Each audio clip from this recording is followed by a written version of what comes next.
Ladies and gentlemen, in today's episode of Sweep and Get Swept, I'm not bringing you a sweep and I'm not getting swept either. Sounds like a great start, I know, but bear with me. Today I'm bringing you two games that ended up in 4 and 3-0 respectively. We start off with this mixed tier battle against FlyRay from Smogon Battlefinder. The rules were simple, one poke from each tier from PU all the way up to Obers. However, while I was choosing my pokes, I noticed that they can work as a decent rain team, so I have brought 4 rain abusers with Thunderous and Tornadoes duo among them, a Polytoad and one of my new PU inventions, Indoor Flay Adaptability AV, which you will probably see sooner or later in one of my PU battles. So let's get started. I lead off with Polytoad. I bet none of you expected that, right? I don't need and want this thing for anything else than rain setup, so I just decide to stay in and do as much damage as I can. He starts off with Salamence and then switches right out to Suicune to scout for my Ice Beam. Knowing that this thing after a couple of Coal Mines can be a serious problem to my team, I go for a Perish Song right away to put a pressure on him. He gets up to +1 and then hits me with Life Orb HP Electric, so he clearly is running an offensive build, and because I couldn't be bothered to save this Polytoad myself, I just picked a physically defensive one from Smogon Sets database, hence I don't take this hit well at all. But as I said, because I don't need it for anything else than rain setup, I just depth fodder it, go for a Scald hoping for a burn, don't get it, but it doesn't matter because then I bring my sub Nasty Plot Jinx, basically leaving him with a choice, either break a sub and let your Suicune die, or switch out and give me a free Nasty Plot. He decides to go with the first option, so that's a potential threat to my team gone, just like that. So then he goes back to Salamence, sets up a Dragon Dance in my face as I miss a Lovely Kiss, but right after goes for a Fire Blast of all the moves, I don't know why, as if he didn't want to lock himself on an Outrage, he could always go for an Earthquake, which at +1 will definitely take me out. So his Fire Blast misses, which didn't matter at all, because in the rain Jinx could take it even if he had max special attack, which almost certainly wasn't the case. So one way or another, he will go down to an Ice Beam right there, and Jinx will not be seen again from now on, because I have Neptune, specially offensive Tornadoes to deal with his remaining pokes. So I bring it in to take any fighting move from his Medicham, which wasn't the smartest thing to do now when I think about it, because seeing how much Life Orb Drain Punch did to me, had he been scarfed, 2 high jump kicks would have definitely taken me out. But because he turns out to be Life Orbed, I have nothing to worry about, so I go straight for a Hurricane and take him out on the following turn. Now he goes to his Serpillior, and right after double switches to Tornadoes T, I think the whole point of that was to make sure that I will go for another Hurricane, but I don't see a reason not to go for it anyway, since it hits his entire team for at least neutral damage. So his Tornadoes T takes a lot of damage on the switch, so then, to prevent him from roosting it off, I taunt him, as he goes for a Heat Wave, so at this point, I decide to stop thinking too much and just spam Hurricanes, which subsequently take out his Tornadoes and Staraptor, and although Serpillior surprisingly manages to live one of these and takes me out as well as raises its special attack by 2 stages with Contra Leaf Storm, Jen Kelly comes in and while singing, also outspeeds him in the rain thanks to Swiftstream, and finishes the game with Specs Ice Beam. So you might say that I won by bringing slightly broken rain team with otherwise banned Drizzle and Swiftstream combo, but keep in mind that contrary Serpillior is banned from Smogon metagames as well, and besides that, I think my team is only half of the story, the other half being some questionable moves on his side, such as going for a Fire Blast or Heatwave in the rain. I think without them, this game could end up much closer.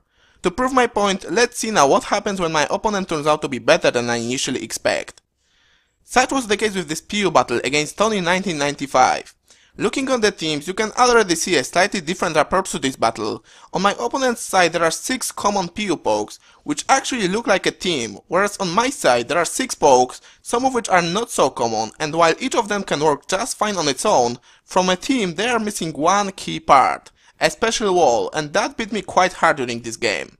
And that wasn't the only problem with it, but instead of rambling on a team preview screen, let's get it started and see how it went down. I lead off with Choice Spec Sidra, and against his Electrode it's already a terrible matchup for me. But because it's first turn of the game, I decide to take a risk and switch right out to Torterra, thinking that he probably won't make any predictions. But he does, and that's a perfectly good Torterra completely annihilated by what seems to be a Specs HPIs. So basically I lost this battle right there, because now this thing can come in at any point and sweep my entire team with a Specs Thunderbolt, but I decide just to try and get as many kills as I can before that happens. Knowing that he is locked on HPIs, I go right back to Sidra just to hit something hard with a Specs Hydro Pump, but his Kessleon takes it much better than I expected, which tells me that he is specially defensive, something that my team is missing. So then I switch to Sudowoodo as he goes for a Thunder Wave, and thinking that because of its name he might expect a Wood Hammer, I double switch right back to Sidra as he brings his Leafeon, probably to take any physical hit in general. I lock myself on an obvious Ice Beam in case he stays in this time, thinking that I will overpredict and go for a Hydro Pump, but he makes a safe play and goes to Kessleon again, knowing that he can take any hit from me. So by now this thing, with its simply brilliant nickname, is slightly getting on my nerves, so I figure it's time to bring my Wasted Panda to deal with it. He recovers most of his health on my switch and then T-Waves me, but I don't mind that since I'm carrying a Trick Room and even unboosted, Superpower does a massive amount to him, confirming that he's fully specially defensive.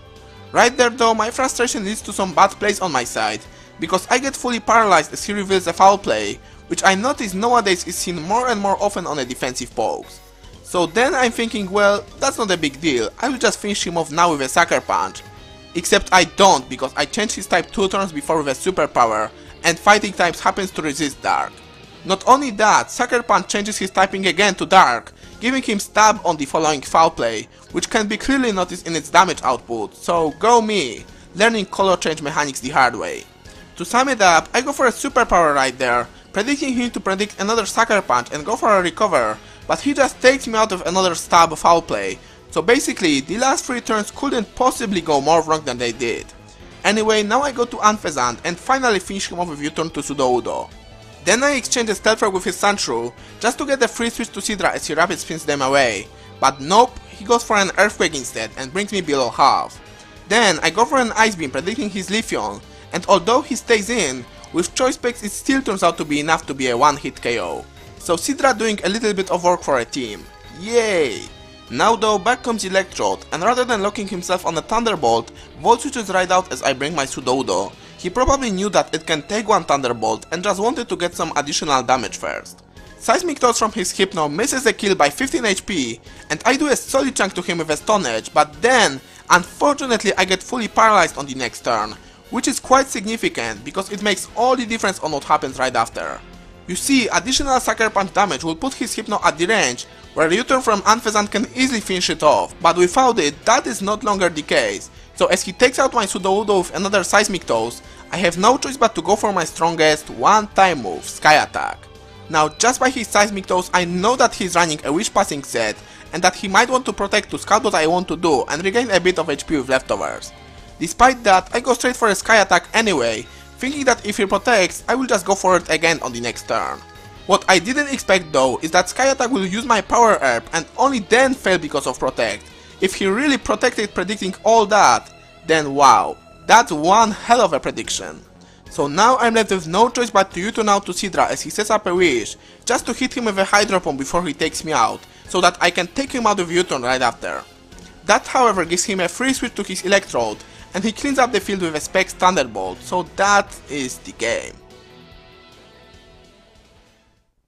So what can I say? It was one of these battles that are basically settled in one turn, because had I stayed in against his Electrode and went for a Hydro Pump, assuming that it wouldn't miss, it would have been out of the way from the turn 1, and with Rock Polish Torterra and Nasty Blood Simisear, I would be in a very good spot to take the game. But the problem with PU is, because it's the lowest tier, you just don't know whether your opponent is gonna be a competitive kind of guy that puts thought into his team and chooses Electrode as a lead to do some good damage at gaining momentum with Volt Switch, or the kind of guy that slaps random stuff together and leads with Swagger, Torment, Electrode. House of Woods 100. It usually takes me 2 or 3 turns to determine that, and in this case I didn't have that time. I had to take a risk on the first turn and paid the price. Oh well, I feel that could go either way, and it was still an interesting battle, so I hope you guys enjoyed it, as well as this episode of Sweep and Get Swept.